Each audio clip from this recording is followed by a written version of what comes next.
তুমি শুধু তোমার জামাইকে একবার বলে দাও তাহলেই হবে। আরে আলাদা করে আমার জামাইকে বলা কি দরকার? আরে মা যতই হোক তোমার জামাই তো, জামাইকে যদি একবার না বলো তাহলে কেমন একটা খারাপ দেখায় না। এই নাও মা তোমার সাথে কথা বলবে। হ্যাঁ হ্যাঁ দাও। হ্যালো, হ্যাঁ হ্যাঁ চলে এসো, রাখলাম।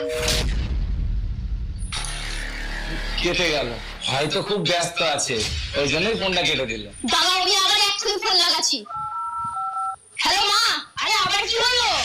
শোনো মা, তোমার বাড়ির অনুষ্ঠান না, তুমি তোমার লোকজন নিয়ে তুমিই পালন করো, আমরা কেউ যাচ্ছি না। আরে মাকে আবার ওরকম ভাবে কেন বলছো? মা ব্যস্ত আছে হয়তো। দেখ ও বুঝতে পেরে গেছে কিন্তু তুই বুঝতে পারছিস না। আসলে কি বলতো, তোর বিয়ে হয়ে গেছে তো, তাই তুই নিজেকে খুব বড় মনে করছিস। শোনো মা, আমি বড় হয়েছি কি জানি না, কিন্তু আমার স্বামীর সম্মান আমি ঠিকই বুঝি। যেখানে আমার স্বামীর সম্মান নেই সেখানে আমি গিলতে যাব না। শোনো মা, তুমি কোনো দুঃসম্পর্কের আত্মীয়কে নিমন্ত্রণ